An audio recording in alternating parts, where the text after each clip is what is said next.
The next set of lessons, we're going to look at some really cool things you can do with JQuery, and that's adding different effects and animations. So these are going to be visually appealing effects and animations that you can do within your HTML and add it in via JQuery. And this is really easy to do, and they're going to make some really nice, cool things happen within your HTML pages.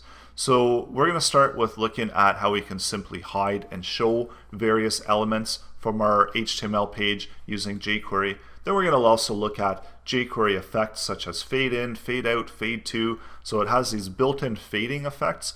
So these are all built-in, calculated, and really nicely presented for users. We also are going to look at how we can do sliding, moving of an element, and sliding toggling. So you often see this with menu bars where you've got a menu bar dropping down and moving back up. And this can all really easily be done with jQuery. And also we've got one called animate, which allows us to have custom animations and really perform a lot of really cool stuff with our elements via jQuery. So that's with animate. And also, if you want to chain a bunch of effects together to have some really amazing things happen with your HTML code, you can chain those together, creating a whole string of events to happen within your HTML page. So this is all available within jQuery. So let's open up our editors and take a look at how easily we can add all this different functionality within our elements.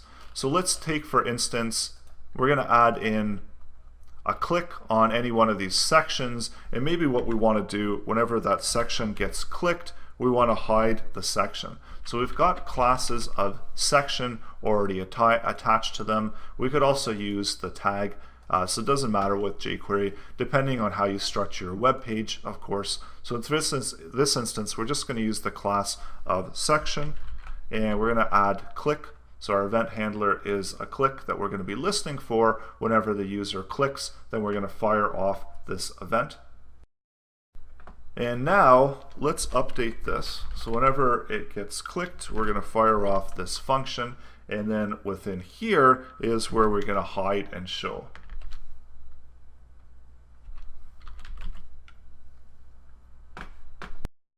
So let's just select this and do a hide on it and update, and check this out now. So now whenever I click on any one of the elements that has the class of section, they actually hide. So really nice effects. Now I've hidden all of my content, and I don't actually have a way to bring it back because now I've hidden it. But we can see within the section here, it's adding in a styling value here. So style display none is automatically added in within the page whenever I click on it. And this is all done through jQuery.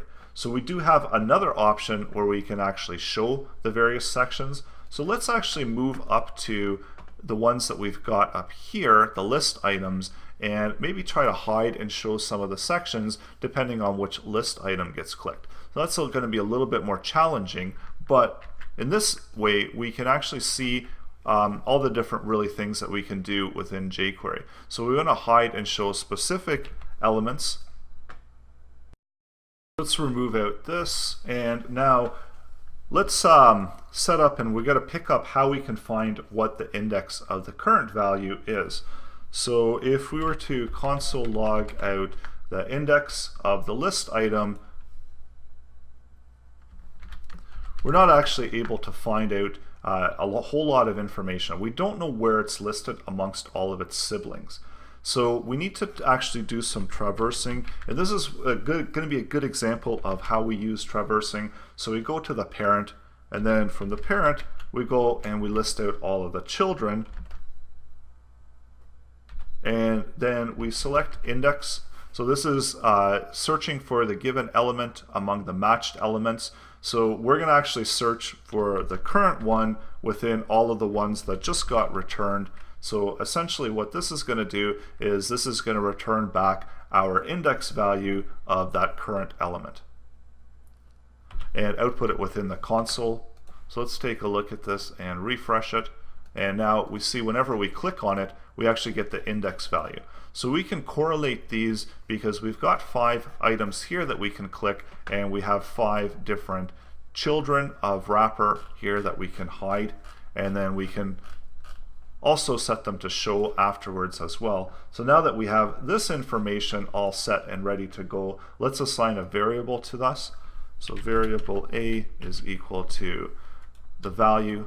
So this is essentially the index value of the list item within all of its siblings. And now we need to have a correlating list item from all of the children of wrapper. So let's open up that and select out.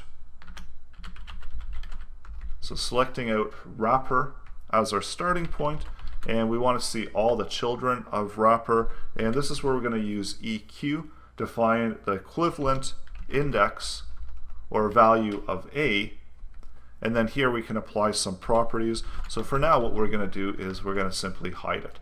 So let's check this out and see how this works. So now when I click, so I do have a problem there, so children EQ, so I did actually forget that method part there, so I do need to have the bracketed around there. Let's try that again.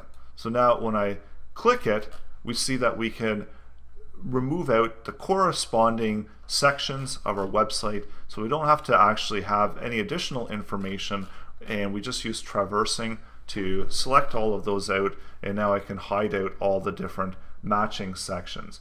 So what I want to do next is I want to actually toggle it. So I've got a hide, I've got a show, but I also have an option to toggle those values. So instead of hiding, what I want to do is toggle it, and maybe we should set this to make a little bit more sense. So this would be home, and this one would be about.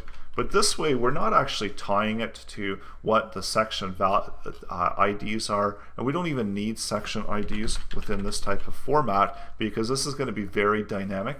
Whenever we make any updates, we can update them, and they're going to automatically understand which one it correlates to.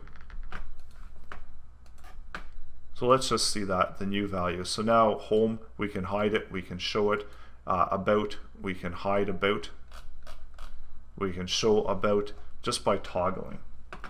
And if you are curious, there is another value here to show. So this is the opposite of hide, would have been to this show, but we don't really need to use it in this instance because they're actually all being displayed. We're all able to see all the sections, and we don't need to specify that we're either hiding or showing them. But just to illustrate that we can do this, and in this instance we have to start them off all as hiding, so we do have them all sections here, and so if we start them off with display none. So let's try this out, because now we've inversed what's actually happening. So we're not displaying any, but we need to click the particular elements in order, or the particular corresponding list item in order to be able to see the various sections. And all it's doing here is it's just updating the CSS. So over here we've got display block. Over here we're still displaying none. So if we went out to here, we could see it's still displaying none because it's got the values from CSS from the properties. But as soon as I click that, then we remove out that display none, and we can see that that's actually being displayed as a block. And there's also a whole bunch more that we can do within CSS. So I'm going to show you that in the upcoming lesson, how to do even more effects using jQuery.